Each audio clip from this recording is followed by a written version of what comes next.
নমস্কার, আপনারা দেখছেন বাংলা দর্শন আর আমি সাথে তরুণ দুলে। আজকের রেশন দুর্নীতি কাণ্ডে অভিযুক্ত এবং ইডির হাতে গ্রেপ্তার হওয়া প্রাক্তন খাদ্যমন্ত্রী জ্যোতিপ্রিয় মল্লিক এবং মন্ত্রী ঘনিষ্ঠ আটাকল ব্যবসায়ী জ্যোতিপ্রিয় মল্লিকের সেই কুকীর্তির কাহিনী, যা আপনারা শুনুন মন দিয়ে এবং দেখতে থাকুন শেষ পর্যন্ত। এবং যদি ভালো লেগে থাকে আপনারা এই বাংলা দর্শন চ্যানেলটিকে লাইক, সাবস্ক্রাইব এবং সেটিকে শেয়ার করে প্রত্যেকটা মানুষের কাছে পৌঁছে দিন এই দুর্নীতির কাহিনী। বাকিবুর তার দুটি কোম্পানির মাধ্যমে ভুয়ো কৃষক সাজিয়ে কোটি কোটি টাকা দুর্নীতি করেছিল। বাকিবুরের এই দুটি ভুয়ো কোম্পানি থেকে প্রায় 400 কোটি টাকা দুর্নীতি হয়েছে। মঙ্গলবার 12ই ডিসেম্বর রেশন দুর্নীতি মামলায় এই প্রথমবার ইডি চার্জশিট দখল করে ইডির বিশেষ আদালতে, যেখানে নাম রয়েছে প্রাক্তন খাদ্যমন্ত্রী জ্যোতিপ্রিয় মল্লিক এবং এই আটাকল ব্যবসায়ী বাকিবুর রহমানের নাম কিন্তু চার্জশিটে উল্লেখ করা হয়েছে। এবং আরও যে সমস্ত ঘটনা, এবং আমরা জানি যে এই 13ই অক্টোবর মন্ত্রী ঘনিষ্ঠ আটাকল ব্যবসায়ী বাকিবুর রহমানকে গ্রেপ্তার করে ইডি, যে আটাকল ব্যবসায়ী, এবং তার 2 মাসের মধ্যে এই প্রথমবার ইডি চার্জশিট দাখিল করে ইডির বিশেষ আদালতে। এবং দেখা যাচ্ছে এই যে চার্জশিট, সেই চার্জশিটের মধ্যে যে 12 জন অভিযুক্তের নাম কিন্তু পরিষ্কারভাবে উল্লেখ রয়েছে এই চার্জশিটে। তাহলে ইডি যে চার্জশিট দাখিল করেছে সেখানে দেখা যাচ্ছে যে 162 পাতার যে নথি, এই চার্জশিটের সাথে সাথে তারা ইডির বিশেষ আদালতে যেখানে বিচার হয় সেইখানে ইডি কিন্তু 12 জনের নামে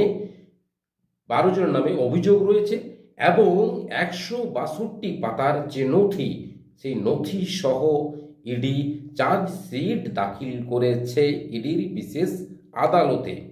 এবং এই আটাকল ব্যবসায়ী দেখা যাচ্ছে যে ইডি যে চার্জশিট দাখিল করেছে সেখানে 10টা কোম্পানি, যে 10টা ভুয়ো কোম্পানির উল্লেখ রয়েছে, যার মধ্যে 5টি জ্যোতিপ্রিয় মল্লিকের এবং 5টি বাকিবুর রহমানের আটাকল ব্যবসায়ীর নাম রয়েছে। এবং এই চার্জশিটে এই যে 10টি কোম্পানি, এই 10টা কোম্পানির 3000 পাতার নথি জমা দিয়েছে ইডি, যে ইডির বিশেষ আদালত সেখানে। এবং এই যে ইডি 3000 পাতার যে নথি জমা দিয়েছে বিশেষ আদালতে, সেখানে প্রায় 150 জনের সাক্ষ্য নেওয়া হয়েছে এবং তাদের বয়ানও নথিভুক্ত করা হয়েছে এই চার্জশিটে।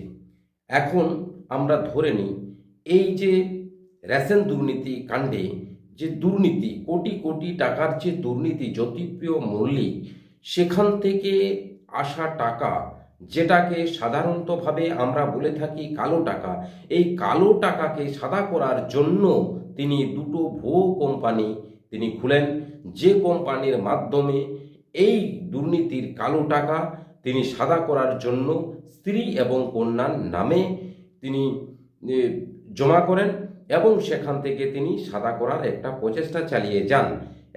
এইখানে একটি প্রশ্ন রাখেন বিচারপতি, যে এই কোম্পানি যে মালিক, এই যে 2টো ভুয়ো কোম্পানি, এই ভুয়ো কোম্পানির যে মালিক তাকে কি নোটিশ করা হয়েছিল?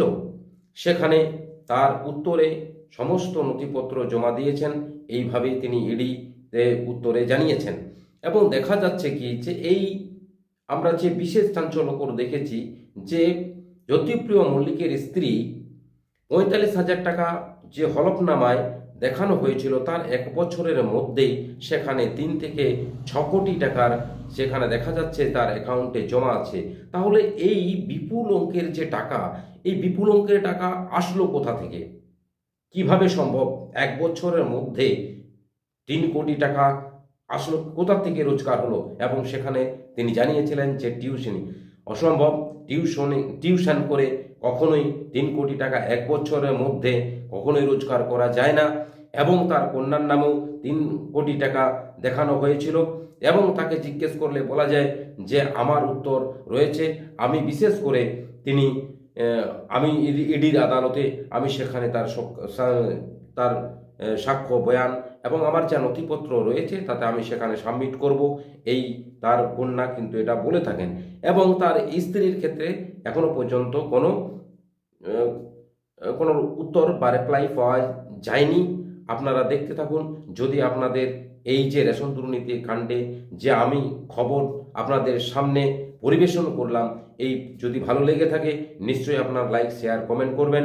এবং এই লাইক শেয়ার কমেন্টের মাধ্যমে আমরা যেমন নতুন নতুন তথ্য আপনাদের সামনে তুলে ধরার চেষ্টা করব, ঠিক তেমনি এই যে দুর্নীতির যে কালো দিক, এই মন্ত্রী যেই নোংরামি, এই ভ্রষ্টাচারী যে এই বাংলাকে লুটে খাওয়ার যে প্রয়াস আমরা দেখছি, একের পর এক নেতা মন্ত্রী তারা এখন জেলে জেলে বসবাস করছেন।